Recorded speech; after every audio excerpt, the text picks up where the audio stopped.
Digest, a government information agency program that keeps you informed on what the administration has been doing that will create a better environment for citizens. I encourage you to stay tuned. In this week's presentation for the period January 31 to February 6, 2015, Guyana government promises to ensure all housing demands are met. Lives of vulnerable have been bettered.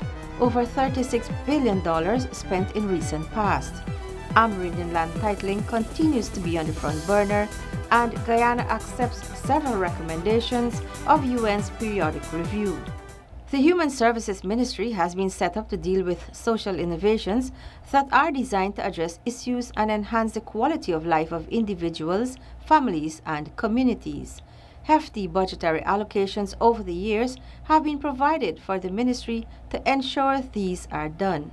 Over the past 5 years, the People's Progressive Party's civic government has expended close to $36 billion towards creating a better life for vulnerable segments of society: women, children, single parent, and the homeless. In 2010, $5.2 billion was spent. In 2011, it was $5.9 billion. In 2012, it was $5.7 billion. 2013, $9.18 billion. And in 2014, the sum of $9.7 billion was spent. These sums have been used for the provision of pension to over 42,000 senior citizens, for public assistance to the needy, water tariff waiver for pensioners, taking care of the residents of the Palms, the night shelter, and more recently at a Center of Rehabilitation and Reintegration at Onvoact, and for childcare and protection. In 2013, the electricity subsidy came into being, further assisting senior citizens. There was a time when the old age pension was very minimal, and today we see increases across the board that have become very substantial. It is a non-contributory pension to, first of all, I should say that. And the law speaks to our citizens being resident here in Guyana. You must be living in Guyana and have attained the age of 65. And that is met fully by the state.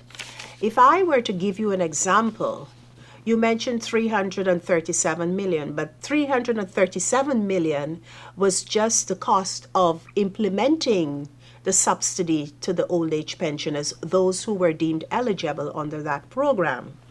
But as at the end of 2014, it cost the government of Guyana, if I were to tell you that money, it cost us 9.6 billion Guyana dollars to implement the old age pension plan, the program.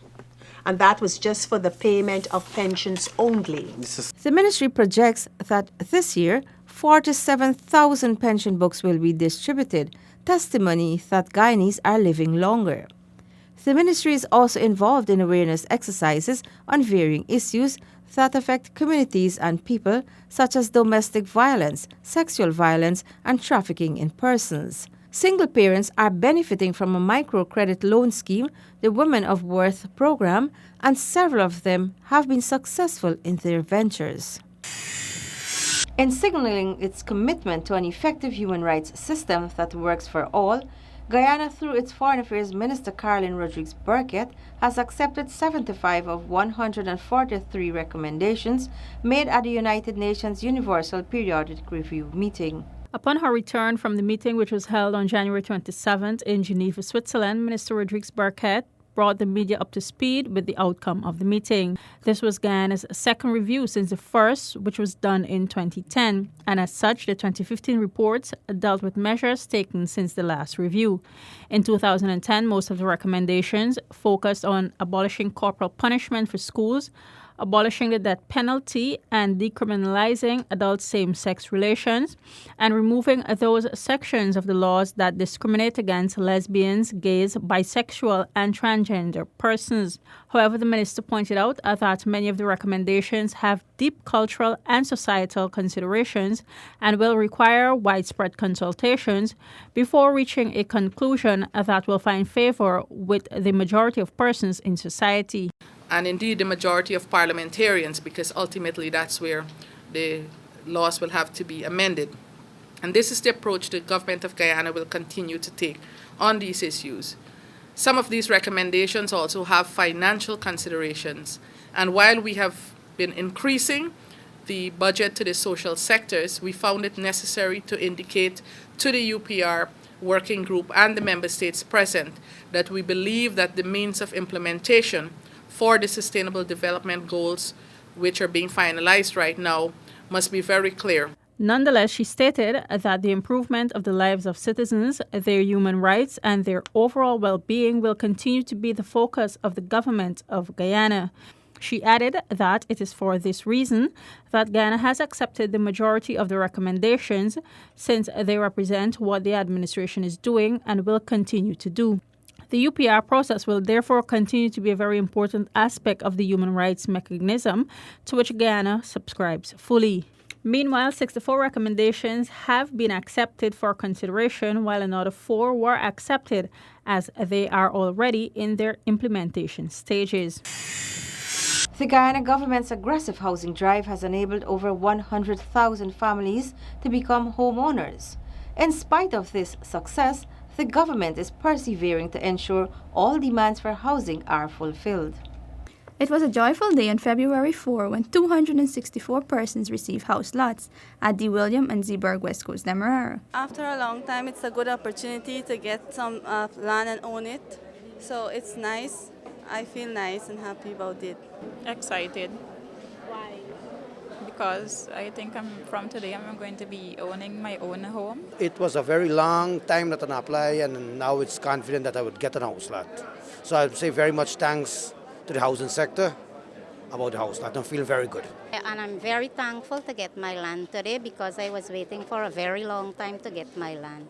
And I'm very thankful to the government and the Ministry of Housing. The development of this project was done through a contracted sum of $213 million by Chung's Global Enterprise. The project is 60% completed, with the installation of water network and application of crusher run to soon commence. Also, the installation of electricity that will cost government $40 million will commence in these areas by year end. Government also provides a subsidy of $590,909 to every household through its housing policy, which would be equivalent to $144,124 at an individual level and a total of $156 million for the new homeowners of these areas.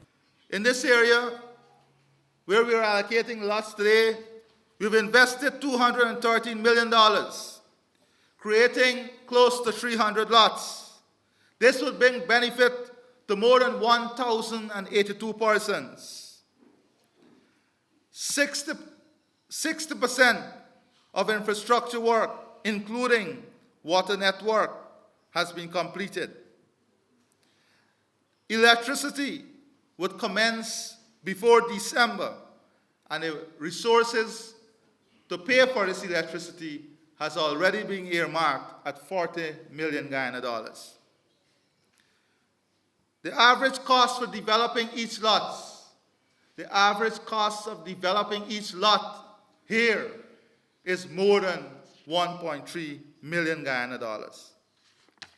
What this means is that the government subsidy, Mr. President, the government average subsidy for every house lot in this area is $591,000 Guyana dollars. From the period 2000 to 2015, the government has expended $17 billion in housing development in Region 3, creating schemes such as Zeelat, Tushin, Iflat, Anna Katrina, Leonora, Zeeburg, D. William, Parfait Harmony, Lustin Russ, Sconyard, and Belwest, among others. This investment has provided 25,000 lots to 103,000 beneficiaries, taking these persons or families one step closer to owning their own homes. Government's commitment to ensure Amerindian communities are secure with respect to land continues to prioritize land titling. Land is life for Amerindians, and today, Carriacou residents are extremely happy as their community is now a titled village.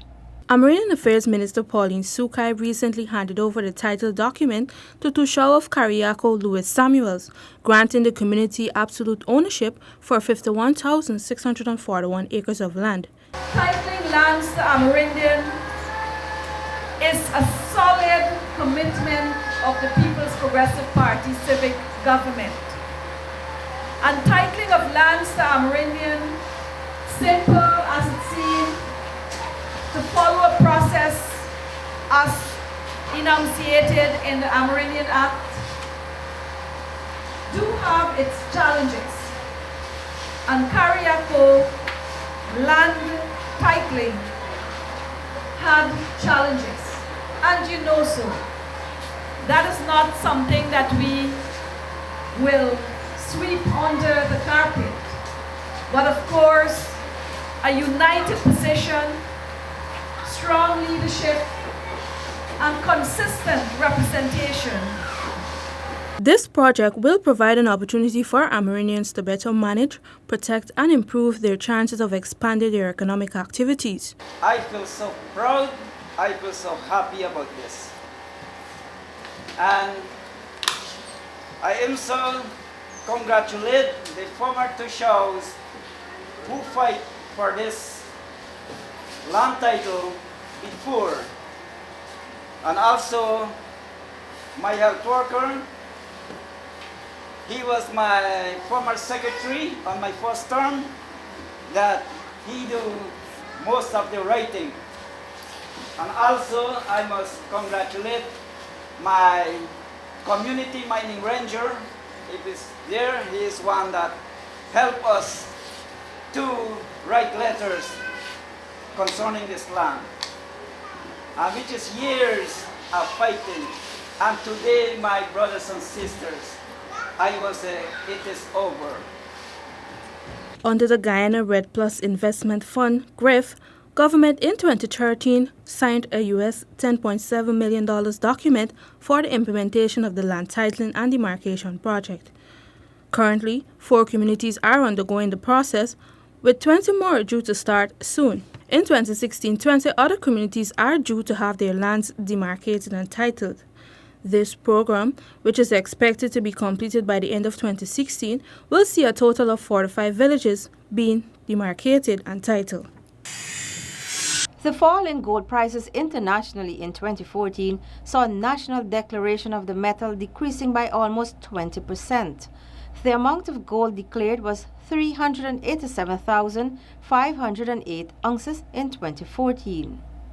The Guyana Gold Board, which has oversight of gold declared and exported, reported that the gold it has purchased fell by 40.15% in 2014 when compared to what was brought in 2013. However, dealers' quality of gold exported increased by 14.67%, while Gold Board's quality of gold exported fell by 40.26% between 2013 and 2014. In an effort to improve finances in 2015, the Gold Board will be improving operational efficiency by segregation of the financial and operational function, introduction of efficient accounting system, and an upgrading of the accounting system in compliance with the International Financial Reporting Standards. Meanwhile, the board's internal audit will be strengthened to ensure quarterly revision of standard operating procedure for all laboratory staff, improve risk identification through quarterly assessment, and audit of dealers' transactions via site visit, among other areas. Stay tuned. More of the Weekly Digest after the break. To ease traffic congestion along the East Bank Highway, which is a critical thoroughfare for accessing the city, plans are afoot to construct a new bypass linkage from Eccles to Diamond.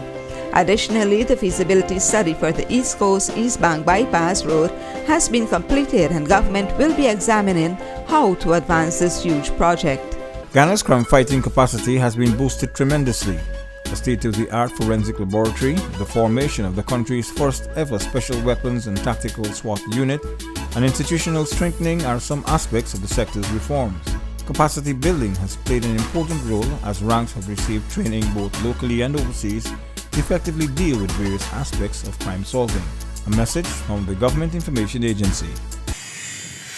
Neonatal intensive care in Guyana is today at a better place as government has been constantly investing in the development of its infrastructure as well as its human resources to enhance this type of care.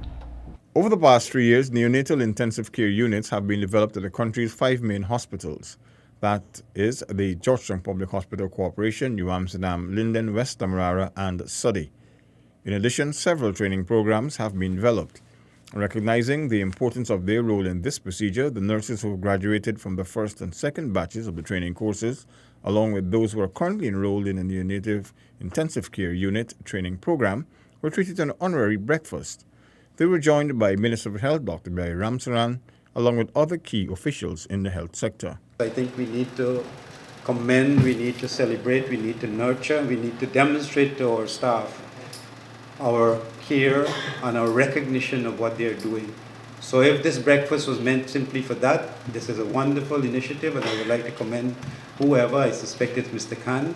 It was noted that these individuals play a critical role in care because they are dealing with very delicate cases who are more at risk for infections and complications due to their bodies and organs not being fully developed. In this instance, we're speaking about those very vulnerable little tots. They you don't even call them tots now because they are, I'm told, from the very first hours of birth to 28 days. That's the category we're dealing with. The neonates. And in many cases, they are vulnerable. They are more exposed to infection. They're more exposed to the threats to life because of their weakness. For example, their organs are not as developed as they should be if they had been born at the full term. So I want to recognize this event. This program began in 2012 through a collaborative effort between the Health Ministry and the Guyana Help the Kids Foundation. A pediatric residential postgraduate program was also developed under this partnership. The mass feeling has begun percolating around the country.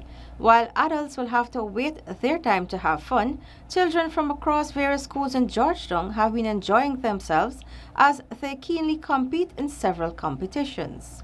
The Mashramani Regional Competition, which commenced on February 2, saw entries from over 60 schools participating in dramatic poetry, calypso, dance 1 and 2, and masquerade. In the dramatic poetry segment, well-versed students expressed their feelings and emotions. The calypsos were no less a match, with students performing to highlight various issues that are affecting society. As Cameroon is concerned, each year, our flag flies high, proud and tall.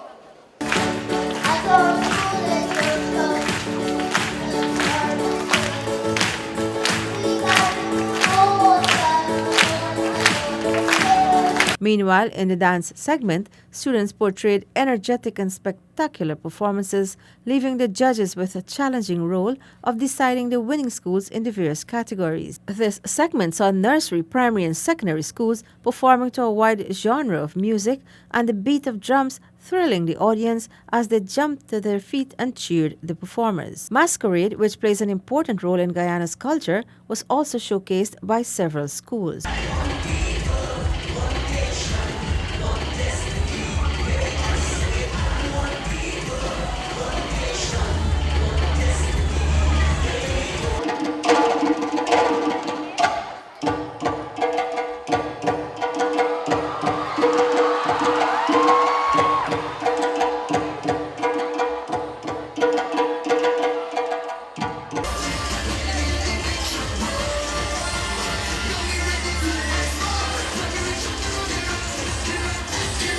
Meanwhile, the children's costume competition saw a mixture of colors and riveting performances from the schools.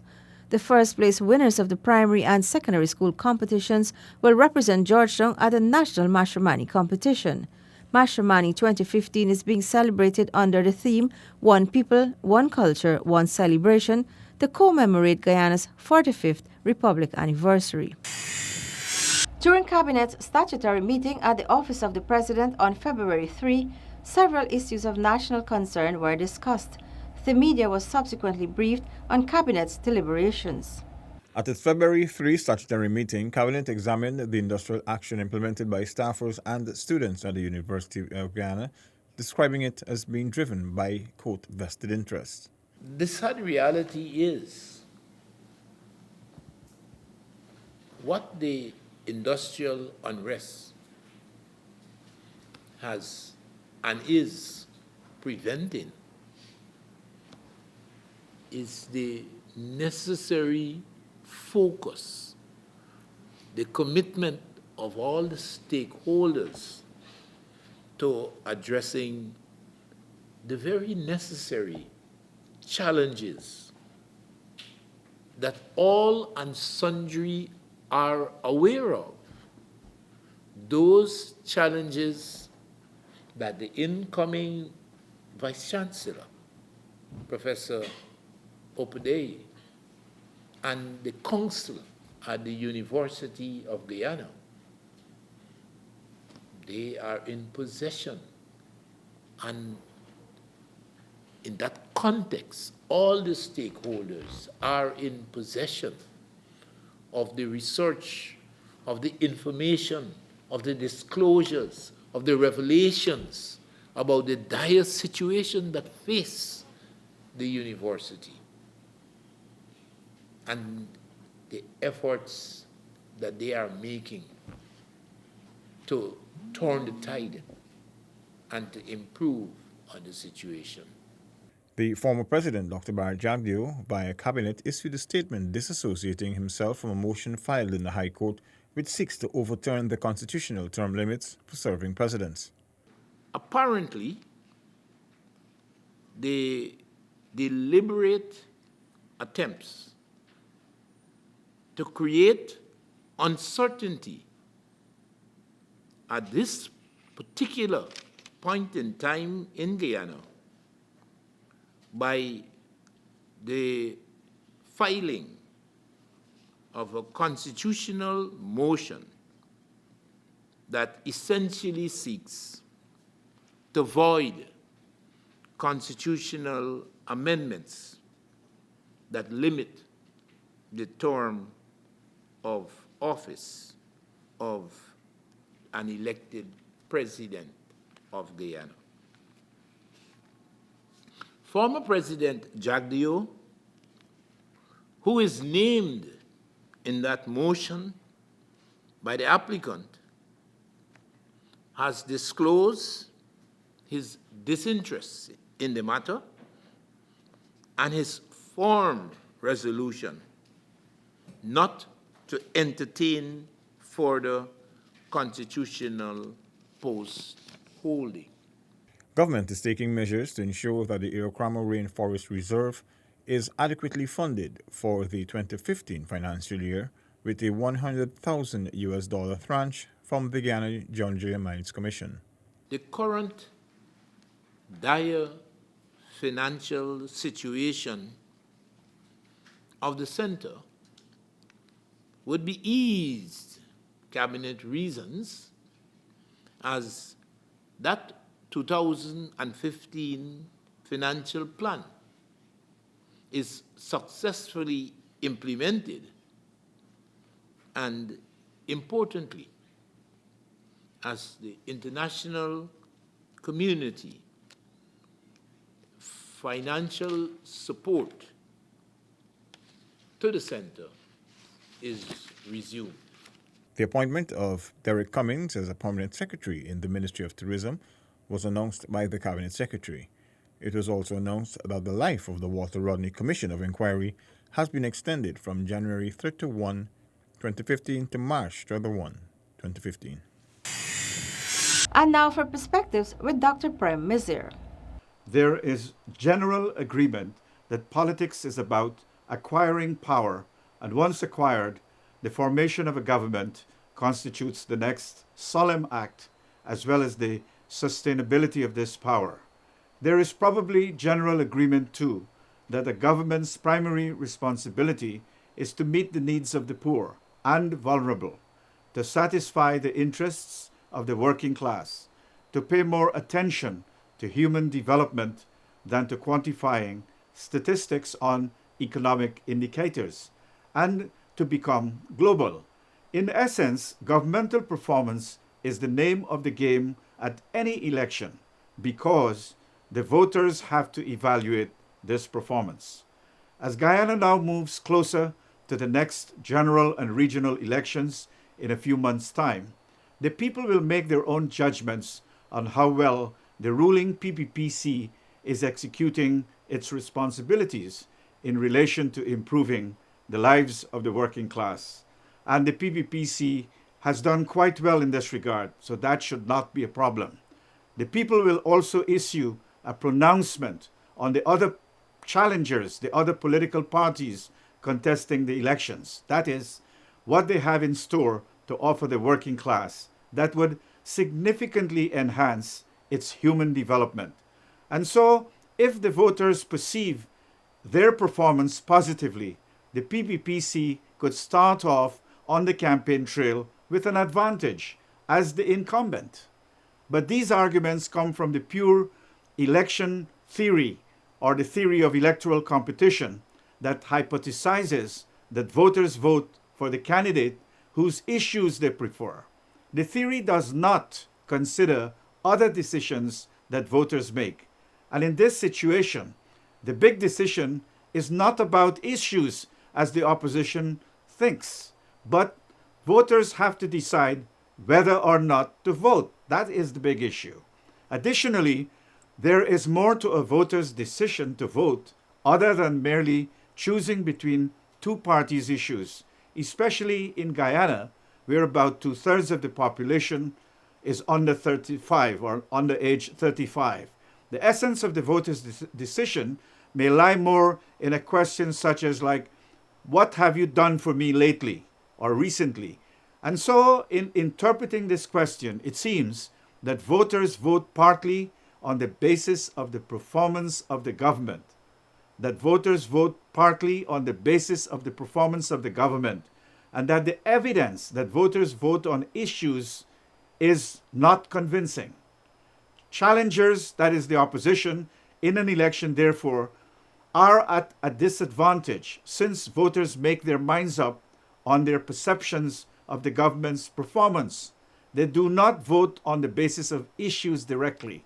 They vote on the basis of government's performance. And this again becomes another advantage to the PPPC. There is another form of voter control which gives an advantage to the PPPC too, because the PPPC is in power, not for any other reasons.